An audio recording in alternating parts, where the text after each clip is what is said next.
Karena keteladanan. Ayat 4. Mumtahana itu udah juz belakangan 29. Ayo Pak, 29. Bukan juz berapa? Al-Qalam yang 29.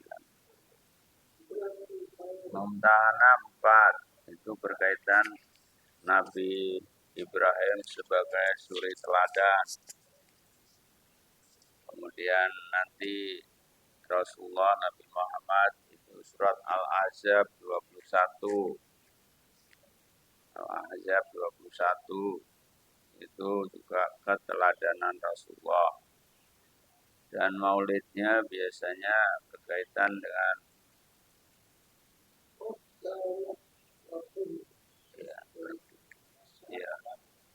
ya. Kalau Al-Ahzab 21, kalau Mumtahana ayat 4 itu enggak penuh hanya. Mumtahana itu di 60 berapa itu? Ya. Mumtahana ayat 4. Iya. Enggak, diambilnya yang sampai waladina ma'ahu saja, pendek aja. Artinya kita kan berangkatnya dari Nabi Ibrahim.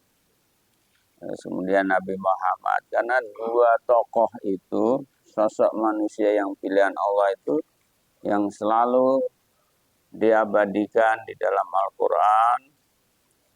Ada nama surat, ada juga di dalam sholat diabadikan.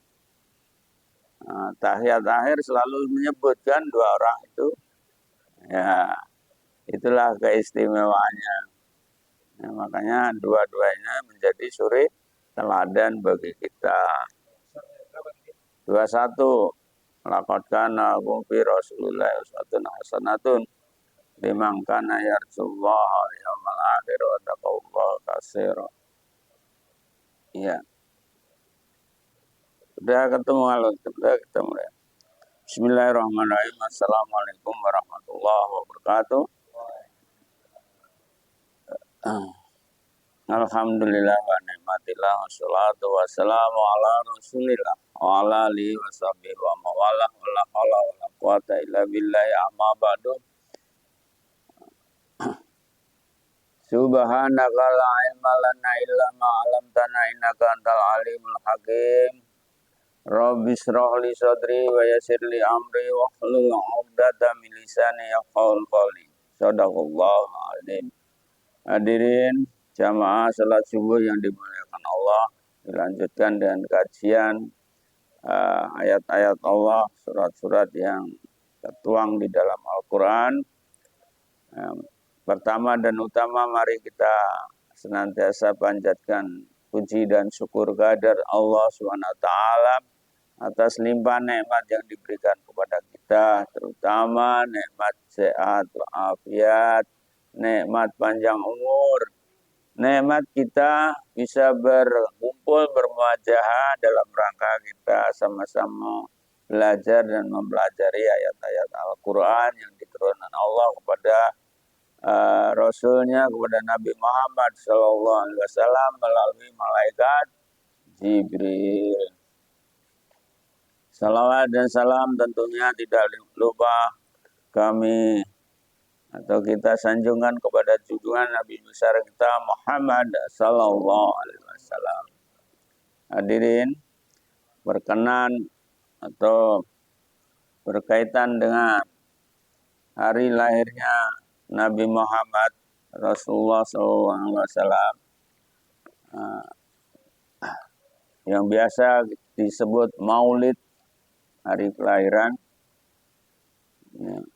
seorang anak pilihan Allah, yakni Nabi Muhammad SAW yang dilahirkan di Makkah, yaitu tanggal 12 Rabiul Awal. Sekarang baru tanggal 10 Rabiul Awal. Nah, menurut sejarahnya Rasulullah lahir tanggal 12 Rabiul Awal itu hari Senin. Tahunnya tahun gajah. Ya. Nah, tahun ini tepatnya juga hari Senin tanggal 12 Rabiul Awal itu. Kan sekarang baru 10, besok 11, Senin 12 Rabiul Awal. Berarti yang sudah sekian tahun ya. Ya. Jadi itu kelahiran. Nah, untuk mengetahui lebih lanjut dari itu, karena Rasulullah juga meneruskan syariat dari Nabi Ibrahim. Maka oleh karena itu yang pertama yang kita lihat adalah keteladanan yang baik dari Nabi Ibrahim. Kemudian nanti dilanjutkan keteladanan Nabi Muhammad Sallallahu Alaihi Wasallam. Yang pertama, Nabi Ibrahim berkaitan dengan surat Mumtahanah ayat 4. Sudah ketemu semua? Ya, kalau ketemu semua baca saja yang sepotong lah. Mau baca semua ya boleh. Tapi yang saya ambil hanya sepotong. A'udzubillahi minasyaitonirrajim. Bismillahirrahmanirrahim. Qad kanat lakum uswatun hasanatun fi Ibrahim walladzina ma'ahu. Al-ayah ya. Sampai situ aja. Itu aja dulu. Nanti baru buka ke Al-Ahzab. Artinya diantaranya adalah qad kanat. Qad itu sungguh, sungguh, ya. Itu huruf taukid dalam Al-Quran, dalam tajwid atau dalam bahasa Arab. Penguat. Kalau sungguh-sungguh itu kan benar-benar. Berarti Nabi Ibrahim benar-benar. Ya, itu siapa sih yang dibilang di situ? Nabi Ibrahim itu. Qad kanat, sungguh ada. Kana yakunu itu ada. Lakum, bagi kamu. Nah, jadi sungguh benar-benar ada bagi kalian semua, ya, kaumnya pada saat itu. Uswah itu adalah contoh, teladan, ya, figur yang baik, contoh yang baik, teladan yang baik. Hasanah, ya, baiknya itu hasanah, hasanatun. Uswatun hasanatun, teladanan yang baik. Ya. Walladzina ma'hu, dan orang-orang yang saat itu mengikuti atau beserta Nabi Ibrahim. Kaum-kaumnya yang pada taat dan tunduk kepada Nabi Ibrahim. Jadi Nabi Ibrahim ini adalah teladan yang pertama karena dia sebagai Khalilullah, ya. Ya, Khalilullah itu adalah kekasih Allah dan juga disebut Abul Anbiya, bapak dari para nabi. Karena turunannya Nabi Ibrahim itu yang menjadi nabi ada 19 orang. Coba kalian bapak-bapak hitung dari Ibrahim, Ismail, Ishak, Yakub, Yusuf sampai Nabi Muhammad. Itu 19 orang turunannya. Jadi keteladanan yang baik, Khalilullah. Yang pertama yang diteladannya apa dari Nabi Ibrahim? Soal ketauhidan. Bapaknya Nabi Ibrahim, ingat, dia seorang pembuat patung berhala, kemudian disembah, dijual, ya, dijajah apa? Di jalanan dijajakan, artinya dijual. Banyak yang beli, yang menyembah. Ya, sejarahnya, kisahnya banyak, panjang, tapi kita ambil inti-intinya saja. Dari penyembahan patung itu, Nabi Ibrahim diperintahkan Allah untuk meneruskan penyembahan, yaitu soal akidah, mengesahkan Allah, tauhid, bertauhid, ya, mengesahkan Allah. Jadi menyembahnya kepada Allah. Dari agama Nabi Ibrahim, dinan kiaman, ya, Hanifah. Ya.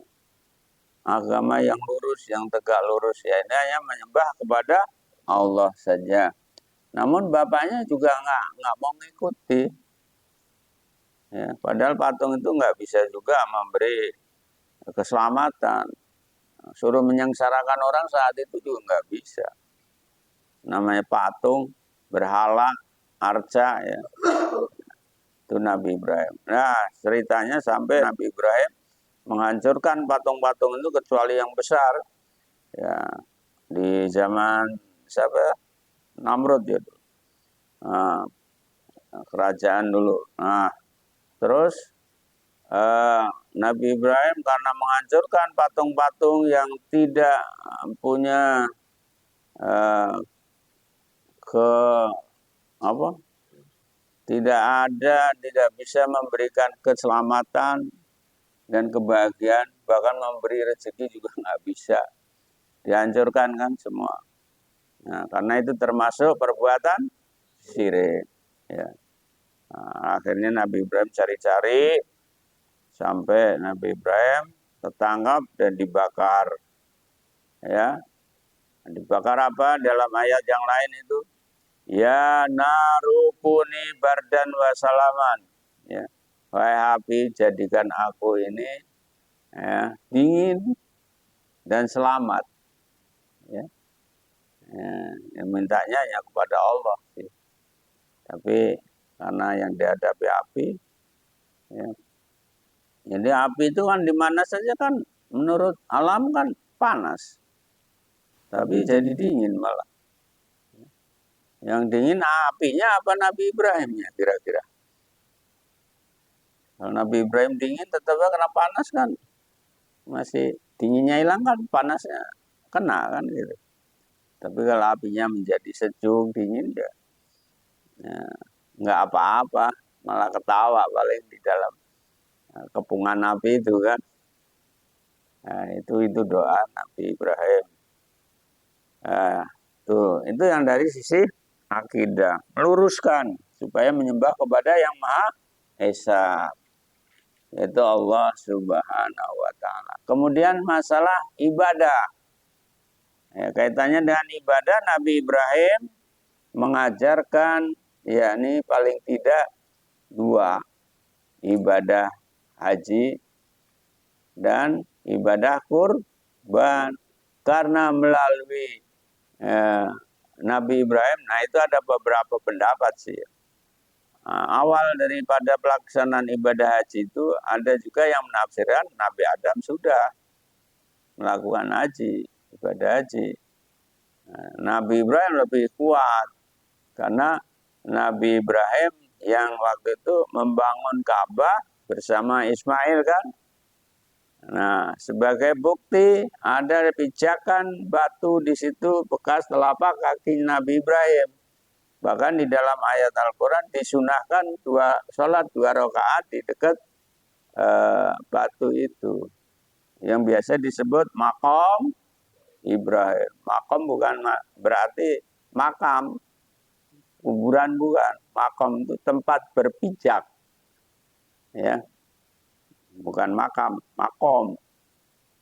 Nah, disunahkan sholat 2 rakaat. Nanti yang belum berangkat ke sana silahkan. Ada kesempatan sekarang ketat itu pada sholat setelah kan jaraknya nggak jauh dari Ka'bahnya itu. Nah, begitu habis muter sholat 2 rakaat. Tapi karena mengganggu orang-orang yang toab, ada juga ketat si laskarnya yang menjaga itu. Diusirin pada sholat itu, mengganggu orang yang lagi toab jalan itu. Ya, jadi bila sudah sampai makam itu musolli kan di situ. Dulu udah pernah saya sampaikan. Suruh melakukan sholat sunnah 2 rakaat. Ya itu kisahnya dari sisi ibadah haji. Kemudian ibadah kurban. Ya, ibadah kurban kan diawali juga sejak Nabi Ibrahim. Walaupun di zaman Adam itu sudah ada ya, antara Habil dan Qabil. yang korbannya dari sisi satu si Qabilnya ada seorang petani yang dikorbankan yang jelek-jelek, Habilnya dari peternak ya. Apa sebaliknya itu? Peternak tapi yang dikorbanan kambing atau domba yang paling bagus. Akhirnya Habil lah yang menang, yang diuji oleh Allah, yang lulus ya untuk menikahi si siapa dulu. Yang cantik pada ingat. Aku karena enggak fokus ke situ, enggak begitu. Hanya sambil lewat. Kan rebutan cewek itu kan. Yang cantik itu. Labuda apa siapa itu? Apa yang satunya selain Labuda siapa? Nabi Adam. Ya. Nah, Iklimah. Bukan yang cantik yang Iklimah Labuda. Pokoknya dia yang dikasih yang merebutkan yang cantik itu. Akhirnya Habil yang dapat. Seharusnya kan si Qabil yang ngawini yang cantik itu karena sepasangannya kan gitu. Ya, tapi direbut oleh Habil karena menang Habil. Akhirnya terjadi pertikaian, akhirnya terjadi pembunuhan. Jadi pembunuhan awal pertama sekali itu zaman Nabi Adam sudah ada. Habil dan Qabil itu. Nah, Habilnya jadi mati ya, karena dia nggak mau membalas, dan dia lebih takwa kepada Allah, ya nggak mau membalas. Padahal kalau dilihat orang lebih keker sih Habil, ya dalam kisahnya kuat keker, ya, kan zaman waktu kan tinggi ya. Nah jadilah pembunuhan, yaitu korban yang pertama.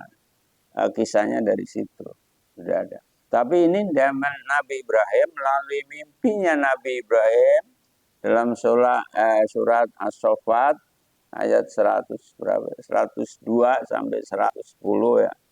112 itu apa awalnya? Ada yang ingat? Kalau awalnya ketemu saya hafal ke belakang. Dulu. Karena ini kita sambil selingan ya, kalau ingat saja. Walamma balagha mau saya, ya. Setelah Ismail itu sampai umur yang bisa berusaha belasan tahun, ya. Qala ya bunayya, Ibrahim berkata, wahai anakku, ini aro fil manami, sungguhnya aku mimpi dalam tidurku ini. Ya. Ana azbahuka, aku menyembelihmu. Ismail. Fandur ma'za taro. Bagaimana menurut pendapatmu, Ismail? Menurut pandanganmu, ini sudah diskusi berdua. Nabi Ibrahim dan Ismail. Ya, fandur ma'za taro. Bagaimana pendapatmu? Qala ya abati fa'al. Ismail berkata, menjawab, wahai ayahku, kerjakanlah. Ya abad, qala ya abati fa'al. Ma tu'maru, apa yang diperintahkan Allah, satajiduni insyaallah minas sabirin. Ya, mudah-mudahan kalian Bapak mendapatiku menjadi orang-orang yang sabar. Jadi sifat Nabi Ibrahim itu juga sabar. Sabar melaksanakan perintah Allah walaupun itu dalam mimpi. Karena diyakini bahwa mimpinya itu benar untuk menyembelih Ismail kan itu. Ya, itu korban. Jadi sejarah korban itu dilaksanakan di zaman Nabi Ibrahim. Ya. Ismail suruh menyembelih, benar Ismail disembelih. Ismail mati, meninggal. Enggak. begitu mau disembelih baru ditempel di itu pesonya, nah, berubahlah kambing kibas yang besar. Ismailnya hidup, itu kan masih punya anak juga. Jadi kambing berubah. Ismailnya di dipindahkan di sebelahnya, waktu itu ada sejarahnya, ada di sebelah kanan bapaknya itu potong. Ya. Nah, ada sejarah. Kan nggak meninggal kan Ismail. Masa anak dibeles beneran? Allah Allah mah segala aja kan. Begitu mau diset itu berubah jadi kambing kan itu. Itu ada awal dari Nabi Ibrahim dari sisi ibadah. Maka itu haji dan umroh itu kemudian dilanjutkan oleh Nabi Muhammad Sallallahu Alaihi Wasallam. Syariat itu bahkan sunat pun juga dilanjutkan oleh Rasulullah Nabi Muhammad Sallallahu Alaihi Wasallam. Nah itu ada berkaitan Rasulullah itu sebagai teladan surat Al-Ahzab ayat 21. Coba dibuka. Nah, kita rangkaikan. Al-Ahzab 21. Al-Ahzab itu surat keberapa Pak Edi? Ya. 33 ya. Ayat 21. Ayo kita baca lo ketemu.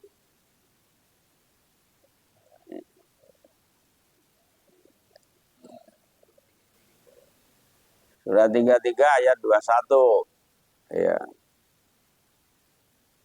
Sudah? Ayo kita baca bareng, ini satu ayat penuh aja. A'udzubillahi minasyaitonirrajim.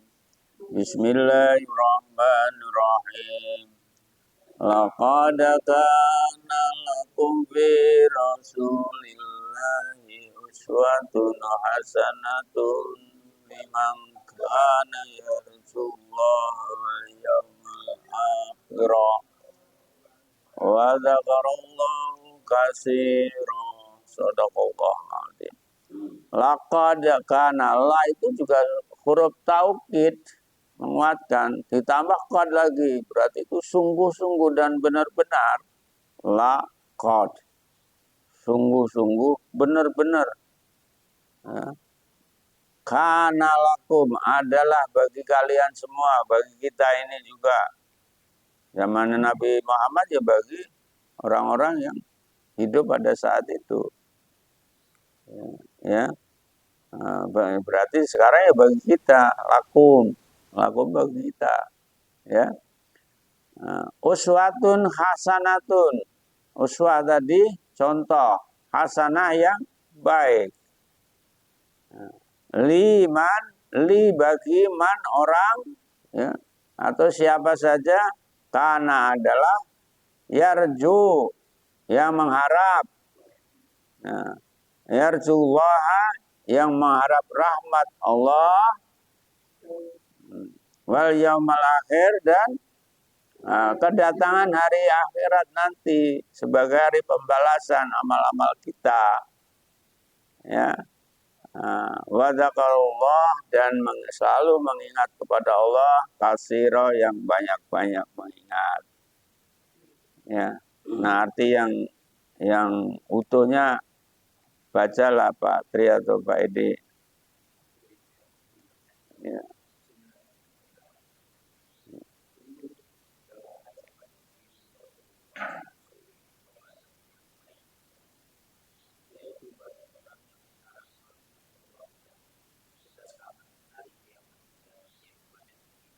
Ya. Jadi kita meneladani Rasulullah Nabi Muhammad.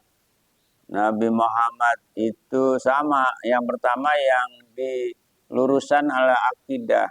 Yang dihadapi siapa Nabi Muhammad pertama? Waktu mulai dakwah, orang-orang kafir Quraisy, orang-orang musyrik, orang-orang jahiliyah kan. Tiga-tiganya ini kan katakan numpuk jadi satu. Yang dihadapi Rasulullah itu, ya. Berarti yang diluruskan tauhid juga, mengesahkan kepada Allah. Yang tadi pada menyembah sesuatu, ya, bahkan tidak percaya dengan adanya Tuhan, orang yang bodoh, anak yang lahir perempuan dibunuh, disembelih, ya, yang laki-laki dibiarkan tetap hidup, tapi semua dalam kehinaan. Ya. Nah, itu kan diluruskan, ya. Semua dari sisi akidah, sisi perbuatan, amal-amal dan lain-lainnya diluruskan oleh Rasulullah. Yang pertama yang diluruskan adalah penyembahan kepada Allah Subhanahu wa taala. Tauhid.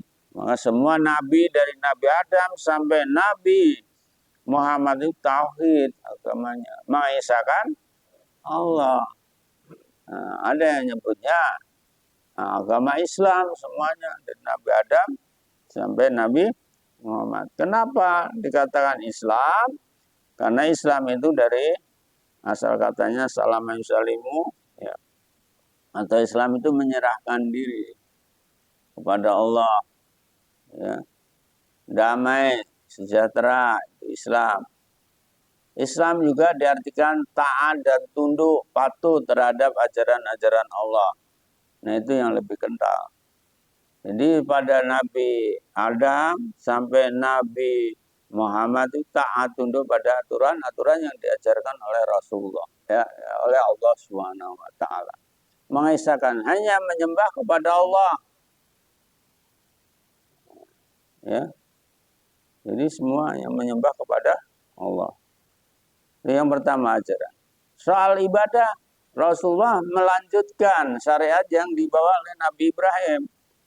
Haji, kurban, ya, sunnah juga. Sampai dengan kita ini, bahkan sampai nanti di akhir zaman. Ya, itu keteladanan Rasulullah banyak. Ya, kemudian sabar, sabarnya juga pemaaf, ditimpuki lagi dakwah juga dia nggak membalaskan. Ya, itu Rasulullah. Belum lagi sifat-sifat yang lain yang berkaitan dan akhlak dan sebagainya. Maka oleh karena itu ikutilah sunnah Rasulullah. Sunnah Rasulullah itu paling tidak 3 yang harus diikuti. Dari sunnah qauliyah, ucapannya Rasulullah, ya. Kemudian sunnah fi'liyah, perbuatan, dan sunnah takririyah. Jadi ketetapan yang Rasulullah berikan kepada umatnya. Yang keempat, ini yang suka nggak pernah jarang kita dengar, sunnah hamiyah, sunnah yang diinginkan dikehendaki Rasulullah, tapi belum dijalankan, Rasulullah sudah wafat. Apa contohnya? Puasa di bulan Syura tanggal 9, atau yang menyebut ada juga yang tanggal 10, tapi ada sebuah kitab yang tanggal 9-nya. Muharram itu Rasulullah belum sampai melaksanakan tapi sudah wafat, maka umatnya banyak yang meneruskan, melanjutkan. Insya Allah ya kita ini tanggal 9, 10, 11 kan pada puasa itu, ya kan? Ya. Jadi yang pertama qauliyah, ucapan Rasulullah, ucapannya itu kan, ya, katakan yang baik, kalau nggak bisa bicara yang baik, lebih baik diam. Kan begitu. Nggak debus saja. Nasi padang ya masih ada. Ya. Jadi kita kalau nggak bisa bicara yang baik, lebih baik diam. Itu ajaran Rasulullah. Ya. Nah, kemudian perbuatan Rasulullah itu yang dicontohkan kan, usolli, solu, kama ra'aitumuni usolli. Solu, sholatlah kalian sebagaimana apa yang aku lakukan. Ya, itu perbuatan. Ya, sholat suruh mencontoh Rasulullah. Kita nggak pernah ketemu Rasulullah, tapi suruh mencontoh.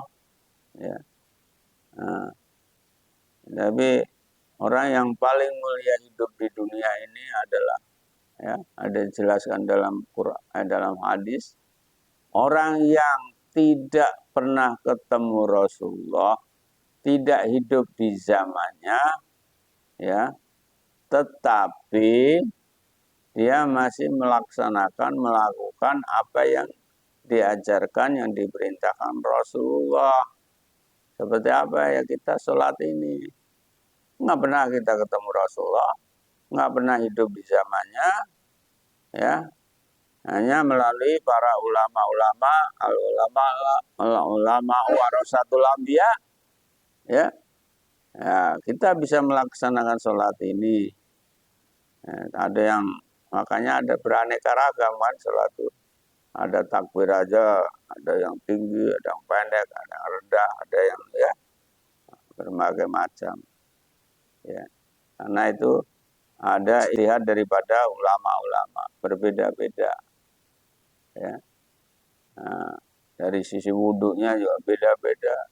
Dari sisi apa yang membatalkan wudhu juga beda.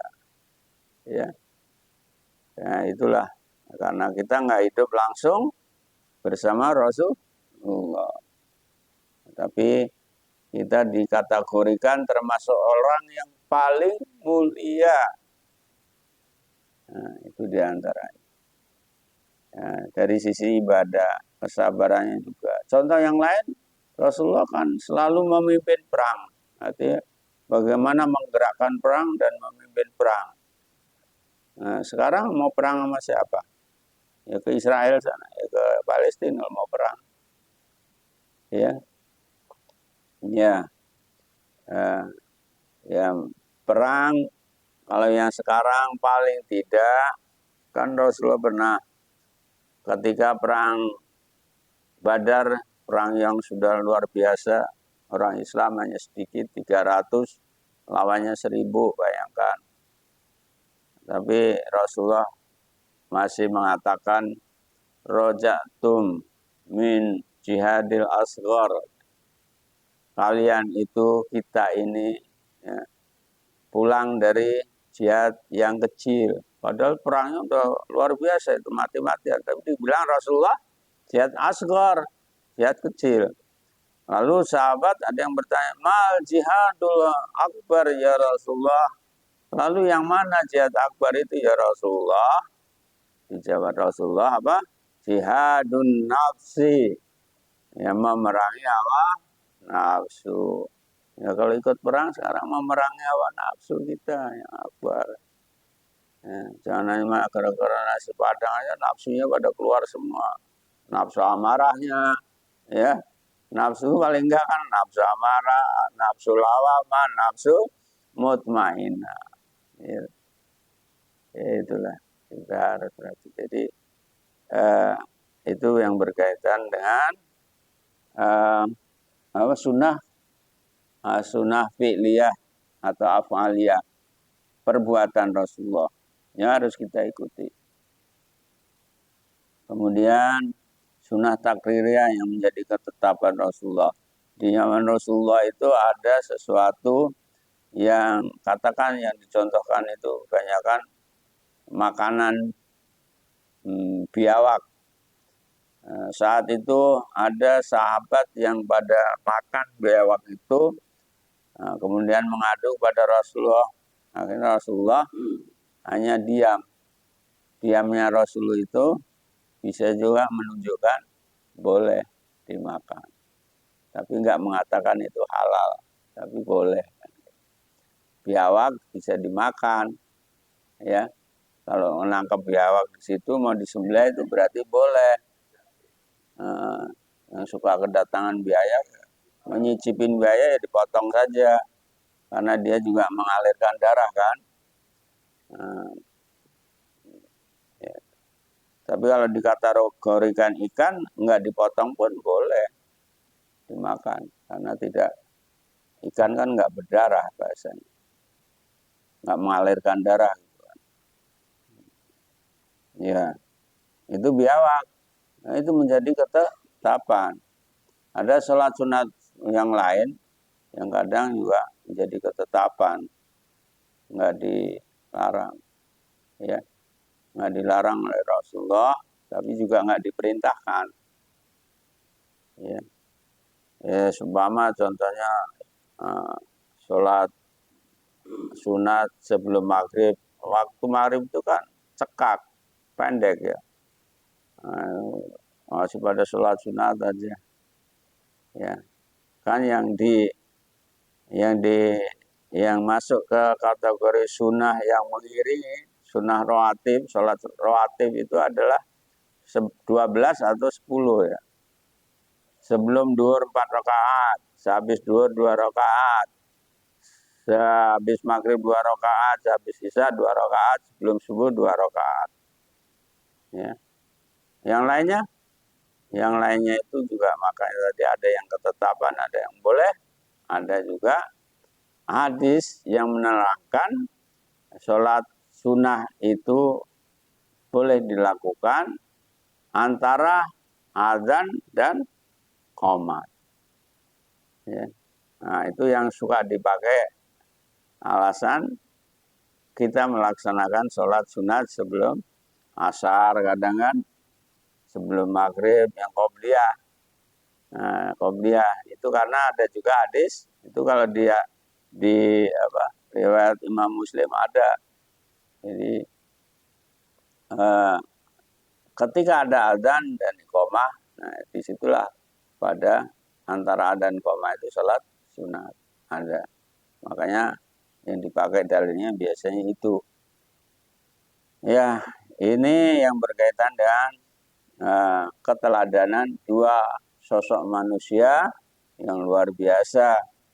Ya, bahkan Rasulullah Nabi Muhammad dalam sebuah buku 100 tokoh yang berpengaruh di dunia ini yang diangkat nomor 1 adalah Nabi Muhammad. Itu yang waktu itu ribut itu di Amerika ya. Amerika apa Inggris tuh? Bukunya apa lupa saya. 100 tokoh yang berpengaruh di dunia ini. Ya. Nah, di antaranya disebutnya yang pertama adalah Nabi Muhammad. Akhirnya kan ramai ribut kan tahun 82-an ya dulu nggak salah. Karena yang mengarang buku itu adalah orang non. Ya, ya. Tapi emang benar kok Rasulullah itu sebagai pemimpin agama dan pemimpin negara sekaligus kan. Nah itu yang sampai sekarang belum bisa ditiru. Teorinya sih ya gampang. Tapi sampai sekarang susah tuh ditiru. Baik di negara Islam maupun negara apalagi non Islam. Ya. Negara Islam juga pada rebutan-rebutan. Ya. Nah, kalau bicara politik kan udah pada rebutan kedudukan, posisi, kuasa, dia kan. Nah, iya. Tapi zaman Rasulullah justru peradaban banyak yang dikembangkan, bisa mendamaikan antara orang-orang yang sudah bertikai suku yang di Madinah itu, yang beratus-ratus tahun perang antara suku, damai dengan hadirnya Rasulullah itu. Jadi banyak hal-hal yang Rasulullah contohkan yang bisa kita ikuti. Nah, itu yang sampai di situ. Contohnya banyak sekali. Kemudian kalau mau dilanjutkan Ali Imran mau habis belum? Nah, dilihat sajalah Ali Imran ini berkaitan dengan Maulid. Ali Imran ayat 31. Nah, kita baca saja. A'udzubillahi minasyaitonir rajim. Bismillahirrahmanirrahim. Qul in kuntum tuhibbunallaha fattabi'uni yuhibbukumullah wa yaghfir lakum dzunubakum wallahu ghafurur rahim. Sadaqallah. Qul, katakan wahai Muhammad, in kuntum, jika kalian ada, ya, jika kamu sekalian ada nih, dari kana yakunu, tumnya itu kalian, tuhibbuna, mencintai, ahabba yuhibbu itu mencintai, Allahu Allah. Jika engkau mencintai Allah, benar-benar mencintai Allah, fattabi'uni, maka ikutilah aku, kata Rasulullah. Ikuti aku, gitu lah. Ya.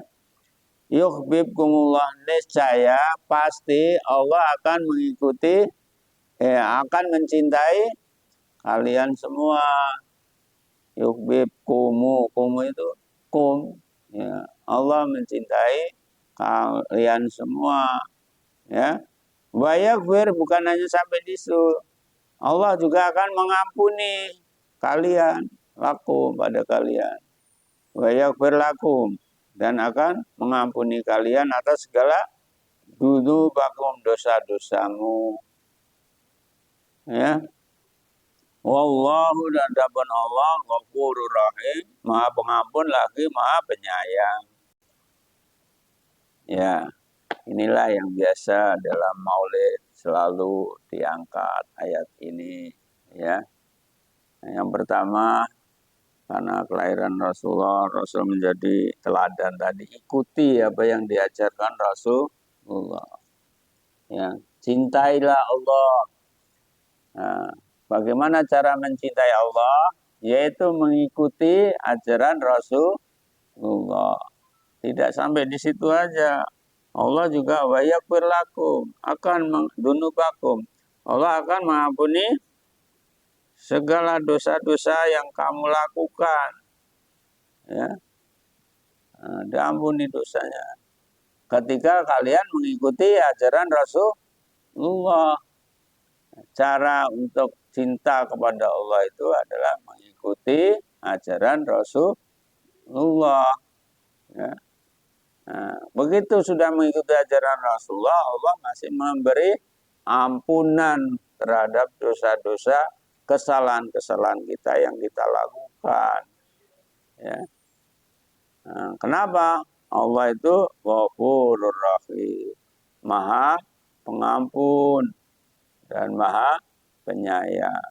Nah, kalau orang itu bisa masuk surga, ya, setidaknya mendapat rahmat kasih sayang dari Allah dan mendapat ampunan dari Allah. Nah, ada juga mendapat ridho daripada Allah, ya.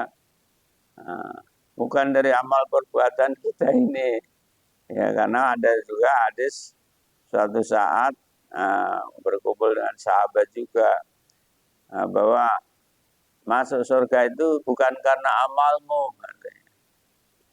Ya Rasulullah, termasuk Rasulullah, iya, kan gitu bahasa. Lalu apa? Ya setidaknya, ya, pengecualian. Kalau Rasulullah kan ada apa bahasanya, bonus atau apa. Kalau bagi kita adalah rahmat. Nah, rahmat itu kasih sayang. Maka kan banyak kan yang menyampaikan, kita masuk surga itu karena rahmat Allah. Allah akan memberi rahmat. Tapi memberi rahmat itu kan, ya, bisa dilihat orangnya juga kan. Di dunia melakukan apa kalau mau dapat rahmat itu. Ya. Nah, kemudian ampunan dari Allah, dapat ampunan. Nah, kalau dia berbuat salah, tidak tobat, tidak apa, dan tidak mohon ampun kepada Allah, apa Allah juga akan mengampuni? Tentu kan tidak, kan gitu. Logika berpikir kita. Ya. Kemudian ridha Allah. Ya, kalau yang kita lakukan yang baik banget, insya Allah Allah akan meridhoi. Jadi rahmat itu bisa datang, ridho datang, ampunan datang kalau kita melakukan hal-hal yang baik-baik. Hal-hal yang baik mana? Yang dicontohkan oleh Rasulullah. Ikuti, fattabi'uni, ikuti, ya. Nah, itu diantaranya. Nah, mungkin sampai di sini, Bapak-bapak sekalian, Pak Citarno, banyak ini masalah karena kaitannya Maulid ya. Meskipun juga masih ada ayat yang lain yang masih berkaitan dengan Maulid Rasulullah SAW. Itu kan beda ya. Jadi Nabi dan Rasul, Rasul itu yang kita kenal kan yang 25 itu Nabi dan Rasul ya. Nabinya doang itu kan 300 sekian.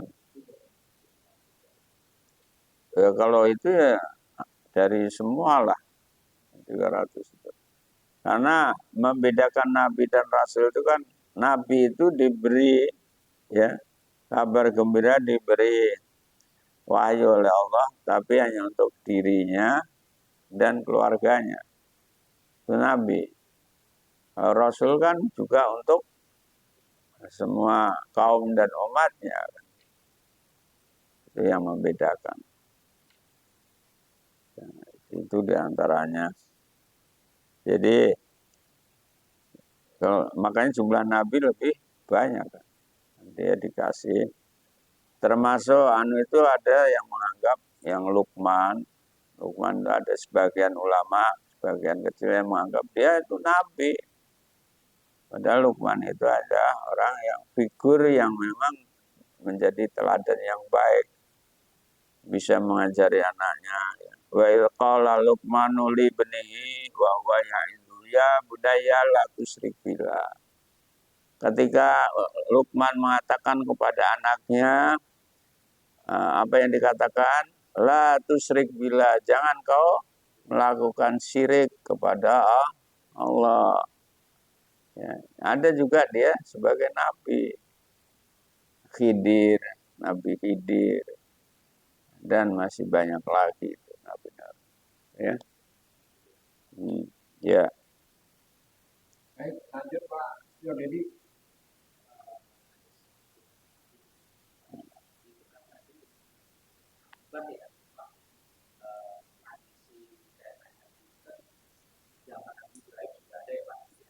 Iya.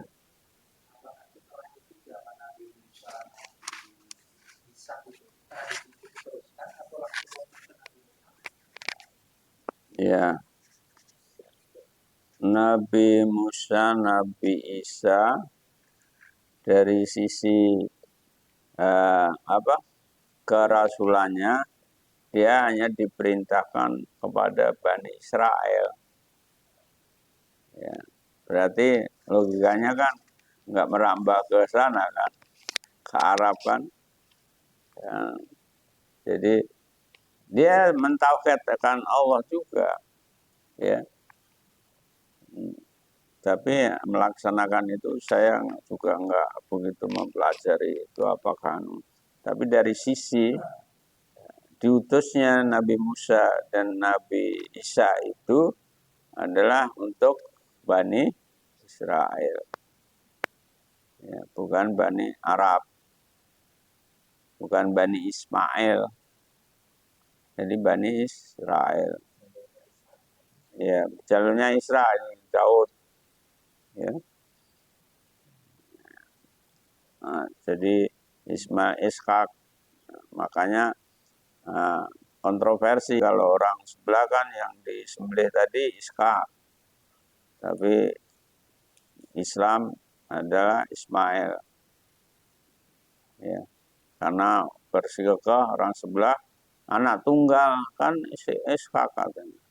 Yang disembelih itu menurut kitab mereka. Ya. Nah, sedangkan Islam larang yang pindah dari Palestina ke Makkah itu adalah Siti Hajar beserta Ismail kan. Kan yang ada di Makkah Ismail. Nah, prakteknya dalam pelaksanaan kurban kan di Arafah itu. Ke Arafah. Mana? Mina. Yang melempar jumrah itu. Wilayahnya kan di situ. Ya, satu itu alasan. Yang kedua, anak tunggal yang pertama yang lahir kan duluan kan si itu Ismail. Baru disusul sekian puluh tahun SK. Ya. Ya karena orang sebelah itu mengakui Ismail itu anak zina, hasil dari zina. Ya, zinanya Ibrahim dengan Siti Hajar. Siti Hajar dianggapnya budak kan. Nah, dan seterusnya akhirnya pemikirannya seperti itu. Nah, itu karena kitabnya karangan manusia ya begitu. Tapi Allah menjelaskan lain. Itu diantaranya. Jadi kembali tadi ya karena fokusnya Nabi Musa dan Isa adalah di Bani Israel, Palestina, ya berarti nggak merambah ke situ ya. Dan nggak, aku juga sampai sekarang nggak ada penjelasan kalau Nabi Isa, Nabi Anu. Tapi kalau Nabi Adam mulai haji ya pertama itu malah ada sebagian pendapat ulama begitu. Tapi yang lebih kuat mulai dari Nabi Ibrahim. Ya.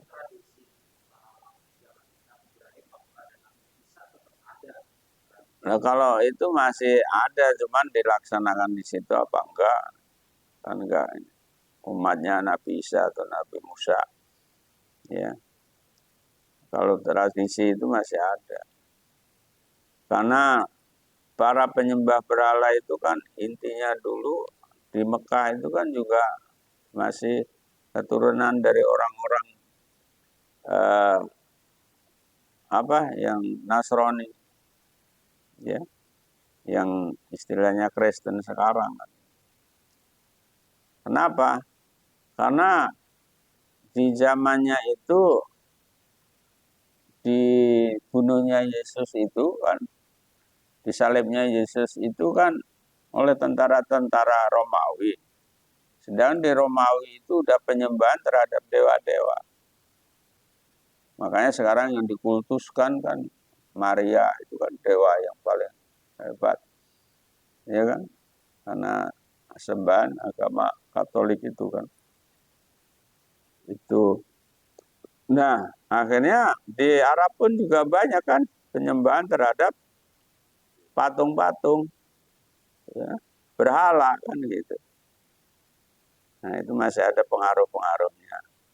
Nah, dari sisi itulah dibersihkan zaman Rasulullah. Berarti kan zaman Nabi Musa itu masih ada kan, ya, penyembahan-penyembahan patung-patung berhala di sekitar Ka'bah itu ada 390 patung kan. Luar biasa. Nah, ini semua dihabisin uang, dibersihkan Rasulullah.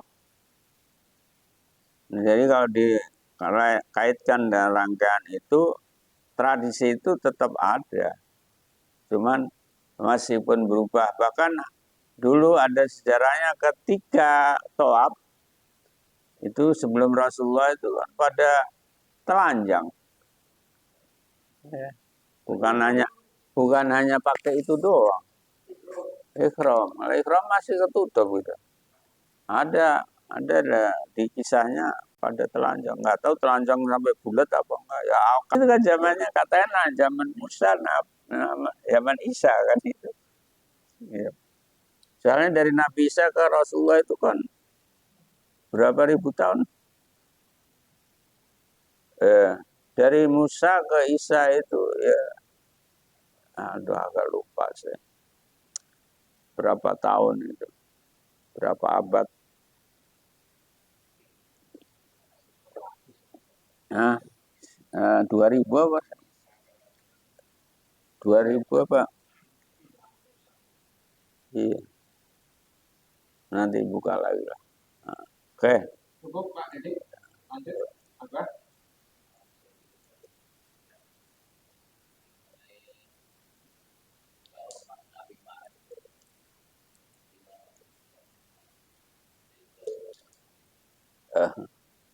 Kalau dilihat Nabi kan nggak pernah marah,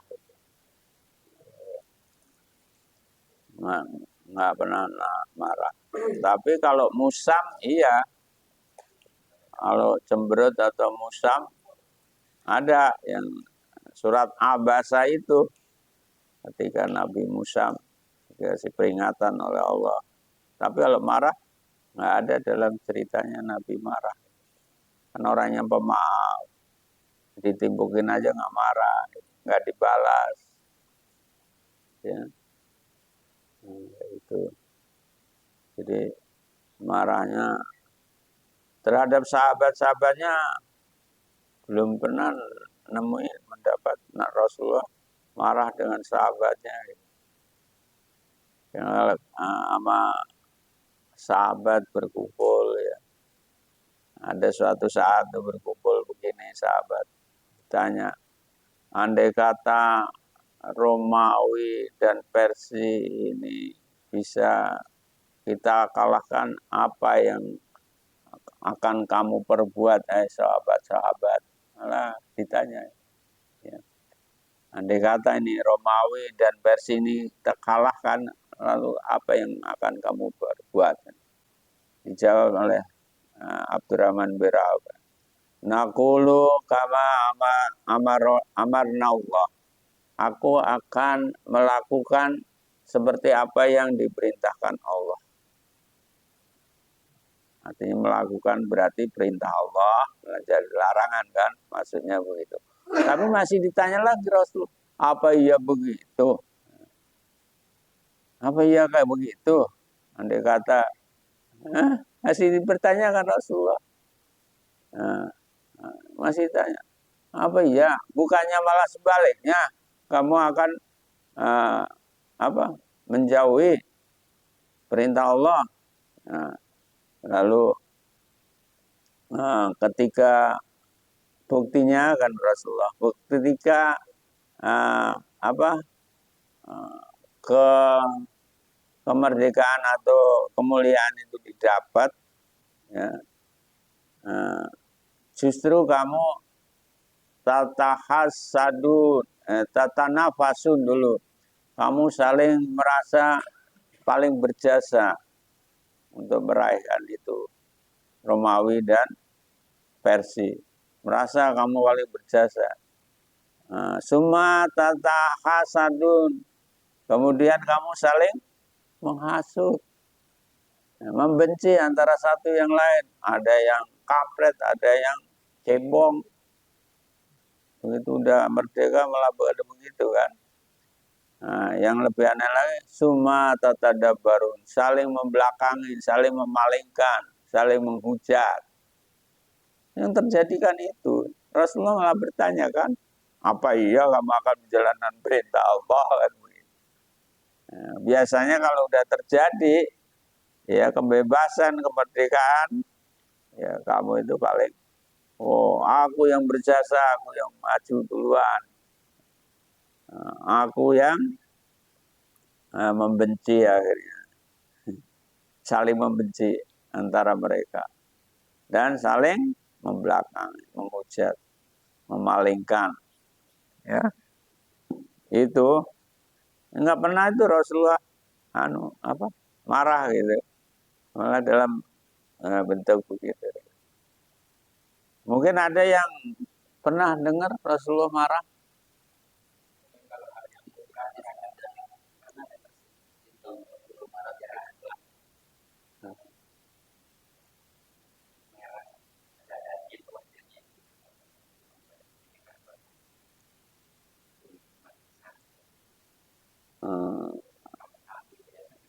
Enggak. Kemudian yang lainnya tentang cemburu itu ketika marah Ya kalau itu kan marahnya ya sebatas itu kan gitu ya. Iya.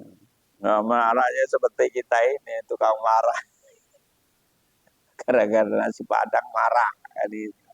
Iya. kalau marah dalam hal dakwah agama